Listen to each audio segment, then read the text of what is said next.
everybody, and welcome back to Keep the Peace Reviews, LEGO DREAMZzz.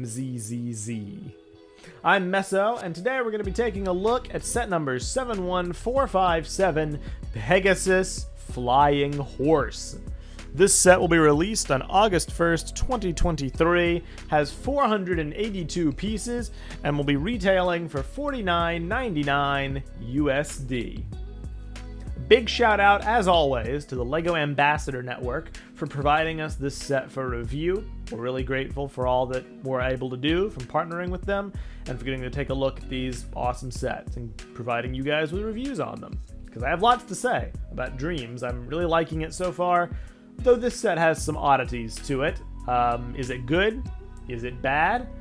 Let's go ahead and find out, not waste any time. Let's jump right in to the Pegasus Flying Horse.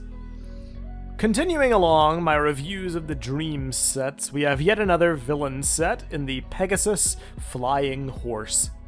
This set was a clear favorite for many when it was first announced, and I'm happy to report that it definitely doesn't disappoint. This set has an absolutely phenomenal look to it, with a wonderful use of color and some truly creative build techniques.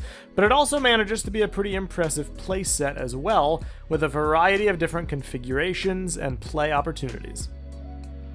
In its base form, without its wings, the horse has a wonderful look, with an excellent amount of detail in its body and legs. The set looks pretty good from all angles, with a good amount of armor and organic piece shaping to help make the set flow nicely and not look too artificial or robotic. The head in particular is absolutely phenomenal, with the detail work really bringing this character to life. The horn has the ability to be adjusted, though I'm not sure why you'd want to. Still, the option's appreciated, and the head also has a really good degree of movement to it. The legs operate on ratchet joints, allowing for a fairly good amount of posability, though because of the set's four-legged nature, it can't really hold many poses other than one leg kicking backward. Still, that isn't really a fault of its construction, more just the very nature of it being a horse. So it's to be expected, really. Still, you can get some pretty good movement out of these limbs. Almost too much. The set has this really odd thing where you can bend the limbs backward on the ratchet joints, creating this bizarre look. Obviously you don't have to do this, but it's just a little strange to me. I wonder if there was another way that could have been constructed, but then again, I'm not a designer. The body of the horse has some truly phenomenal shaping, with the use of bright colors and stickers making the model pop, and the tail's an absolutely phenomenal use of pieces, allowing for a crazy amount of articulation as practically every component of the tail can move independently if you wanted it to, or just raise and lower as a cohesive unit. It's one of my favorite aspects of the set for sure. However, the fun really starts when you incorporate the Nightmare King's winged servant, which looks pretty awesome on its own. If you position the legs just right, it can stand up like this, but it's pretty difficult to hold up its own weight.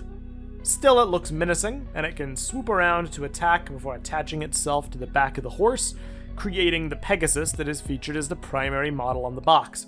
Its wingspan is incredibly impressive and really sells the entire set's visual appearance. It's just a phenomenally cool build, and I love everything about it.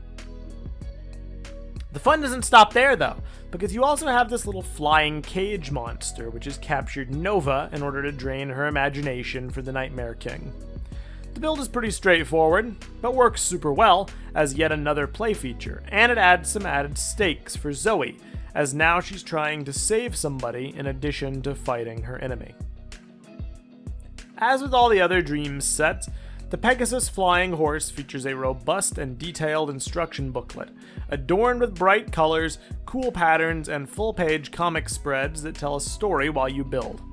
This deserves to be called attention to because of how incredibly high production value these instruction booklets are, as well as how it integrates into the coolest thing about LEGO Dreams. When you reach a certain page in the instructions, your build diverges and you choose your own outcome, creating a branching path for the final model you're left with. In the case of this set, it's very similar to Grimkeeper, where the build distinction really lies in the construction of an alternate model for Zoe. First, we'll take a look at her butterfly wings.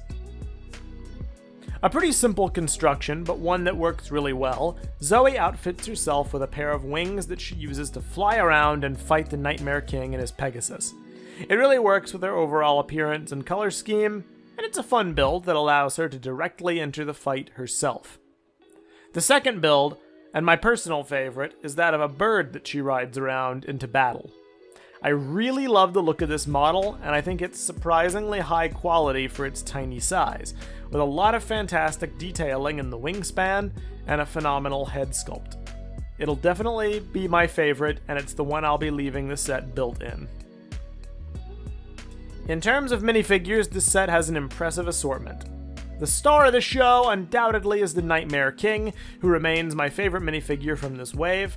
I think it's very cool that you're able to get him in a smaller set without having to drop the $140 required to get the shark ship, so big props to LEGO for including him here. Nova can also be found here, and her minifigure, while not being the most exciting in all of Dreams, is super cool and well worth adding to your collection. This set also features the appearance of Zoe, who's ready for battle with a bow, her hourglass, and a super cool cape. I love this minifigure, particularly the hairpiece, which I'm very glad I own because I think it looks awesome.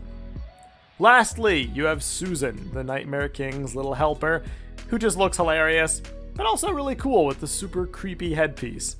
I'm always grateful for more of these silly little guys. They've grown on me a lot as I've taken a look at Dreams. So in conclusion, would I recommend this set? I think it's a great value for what you get. That's really my honest answer. The fact that you get a full hero side build, a tiny villain character, the Nightmare King, which is just one of the coolest minifigures ever made. He's perfectly catered to me and my design preferences, so I'm totally biased. A fun little villain alternate build with the cage, a civilian, and a really cool set that I feel is justified in its complexity for the price. I'd say this set's a very good value. I think the Pegasus, well, the leg popped off, so I guess that's kind of one of my complaints. The legs on this guy, it isn't super sturdy because you need to be moving them around constantly, and they can very easily slide off, like ridiculously easily. It takes like a little bit of pressure and it will just pop off. Now, that might just be a fault with the axle piece or with the tightness of the individual piece that I have, because some are better than others leg-wise. So maybe I just got a lemon. I don't know. But I felt like calling it out regardless because it's something I've noticed. I think this set looks really cool in its one, real pose. Because at the end of the day, it is a horse. There are limits to what it can do, and there's limits to what we could expect it to do. It's not wanting to focus, but you kind of get the point.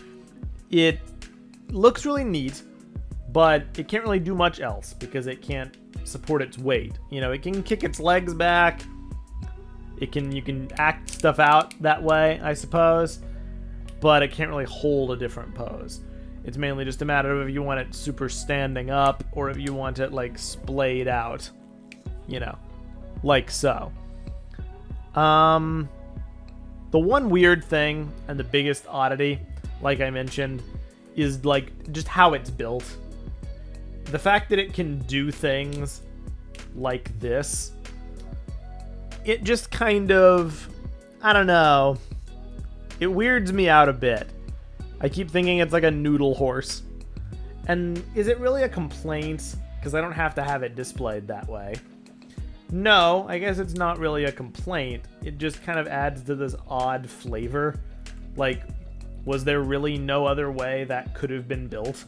Was that the only way they could have arranged that? Maybe it was. I'm certainly not a set designer. Who am I to say one way or the other what the best way of design would be? And it certainly does work for its default pose. It's just funny that it has the ability to go full noodle if you really want it to. But I think it looks fantastic. The split feature of having the flying creature is really neat. The Nightmare King is awesome, like I already said. The color scheme is vibrant and striking. The wings are super cool. The cage beast, the civilians, Zoe's flyer. The set has a lot of good aspects. I think people were kind of writing it off before Dreams came out, but so far it's one of my favorites for sure. It's probably my second favorite. And I think that's really awesome. It has a fantastic build, good value. I would recommend, if you like the appearance and you're okay with something that's relatively statuesque because it is just a horse, you know, I would easily recommend this set. I think you get really good bang for your buck, and it just is a good showing from Dreams. But what did you guys think? Do you like the Pegasus Flying Horse? Do you have some complaints with it that I don't?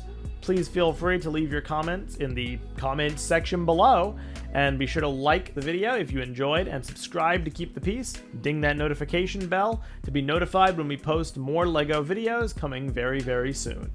And if you want to support us in any other way, please feel free to check us out on Patreon at patreon.com/TheTTV channel, where for as low as $1 a month, you can join our private Discord server and talk about all your favorite LEGO themes. I'm Meso from Keep the Peace, and I'll see you guys soon. Bye.